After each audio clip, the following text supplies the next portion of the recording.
प्यारे देशवासियों, नमस्कार।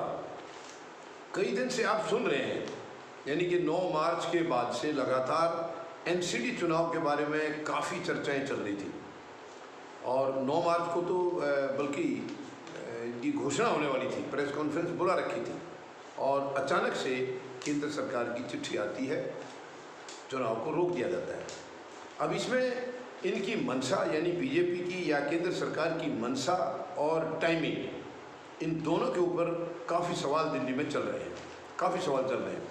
सबसे पहली बात मैं आपको बताऊं कि 2012 में उस वक़्त ये एक एमसीडी को 3 एमसीडी में बांटा गया था। 2012 में चुनाव हुए थे, तो 2012 से लेकर के 2017 तक 5 साल वो एमसीडी तीनों अलग अलग चली। 17 में दोबारा चुनाव हुए और 2014 में केंद्र में बीजेपी की सरकार आ गई थी। चलो मानते हैं 2012 में जो चुनाव हुए हैं एक की बजाय 3 अलग अलग कर दी गई हैं, तो इन्हें एकदम से नहीं पता लगा होगा परफॉर्मेंस कैसा है, ये अच्छा चल रहा है या पहले से ख़राब है। लेकिन 2017 आते आते केंद्र सरकार के 3 साल पूरे हो चुके थे।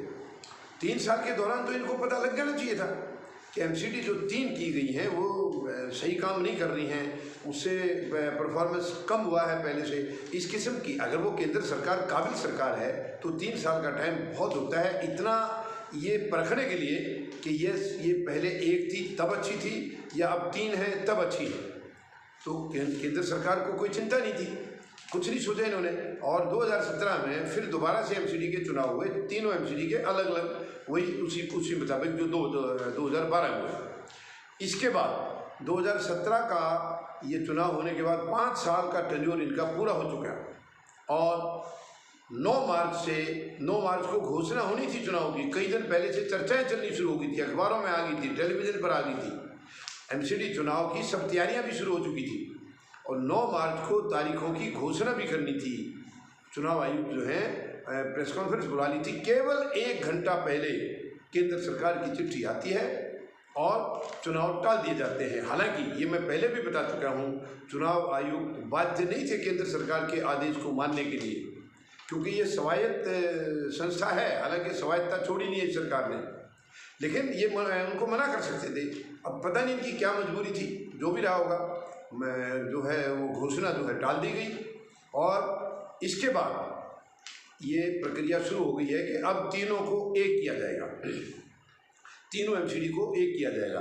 और इसमें कारण बता रहे हैं कि जिस मकसद से पहले एक एमसीडी से 3 बनाई गई थी, जो मकसद था वो मकसद पूरा नहीं हुआ है। उस मकसद में ये कामयाब नहीं हुए हैं, इसलिए इनको तीनों को दोबारा से एक करना पड़ेगा। ये बातें केंद्र सरकार की तरफ से सफाई दी जा रही है। अब हालांकि इसमें और कई बातें हैं, यानी बातें ये भी आ रही हैं कि ये केंद्र सरकार के या संसद के अधिकार क्षेत्र में आता ही नहीं है, ये दिल्ली विधानसभा के कार्य क्षेत्र में आता है। इसका फैसला 3 करना 1 करना ये दिल्ली विधानसभा का फैसला है और पिछला जो हुआ था 2012 में वो दिल्ली विधानसभा से ही फैसला हुआ था। एक एमसीडी को 3 जगह बांटना, यानी साउथ, ईस्ट, नॉर्थ, ये 3 जगह जो बांटने का फैसला हुआ था वो दिल्ली विधानसभा का फैसला था। तो इस पर भी इनके सवाल आ रहे हैं कि ये इनके अधिकार क्षेत्र में आता ही नहीं है, तो ये इन्होंने संविधान को कमज़ोर करने के लिए ऐसा कदम उठाया है, ये बातें कही जा रही हैं। और इसके अलावा ये भी बातें आ रही हैं कि जो भी है ये केंद्र सरकार ने अपनी मर्जी से तानाशाही फैसला सुना दिया है, किसी से कोई चर्चा नहीं की है, कोई चर्चा किसी पॉलिटिकल पार्टी से या अन्य किसी इनके विभागों से या इनके महकमे से किसी से कोई चर्चा नहीं की गई है। ये भी बातें सामने आ रही हैं।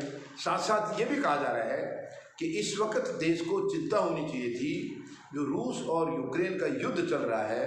बेशक हमारे रूस से बहुत अच्छे संबंध हैं, काफ़ी पुरानी मित्रता है और रूस बाकायदा निभा भी रहा है, भारत भी निभा रहा है, मगर यूक्रेन भी तो, उसको भी हम दुश्मन की हैसियत से तो नहीं देखना चाहिए हमें। यानी मानवता तो वहाँ भी है, इंसानियत वहाँ भी है।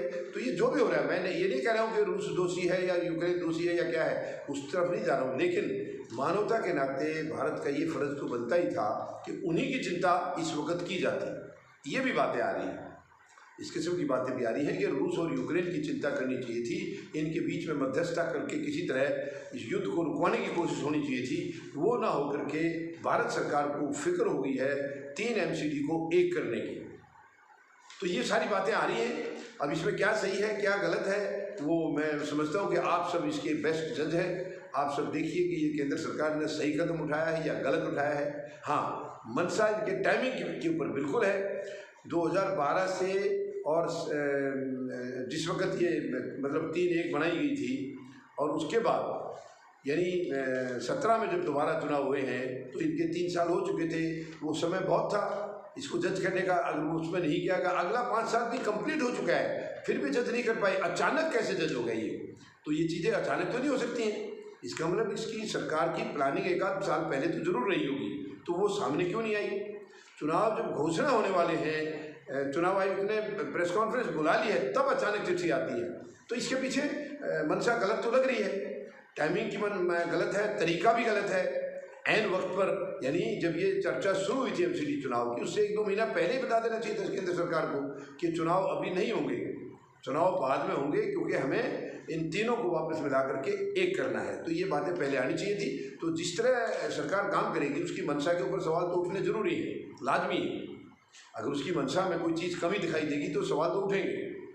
तो ये सरकार को, केंद्र सरकार को जवाब देना है अभी कि इनकी मंशा सही है या गलत है और ऐसा क्यों किया गया। टाइमिंग इसका ये एकदम चुनाव का वक्त क्यों चुना गया, इससे पहले एक्शन क्यों नहीं लिया गया, जो कि बल्कि 2017 के चुनाव से पहले ले लेना चाहिए था। तो ये इन सवालों के जवाब केंद्र सरकार को या प्रधानमंत्री महोदय को देने होंगे। धन्यवाद। जय जवान, जय किसान, जय हिंद।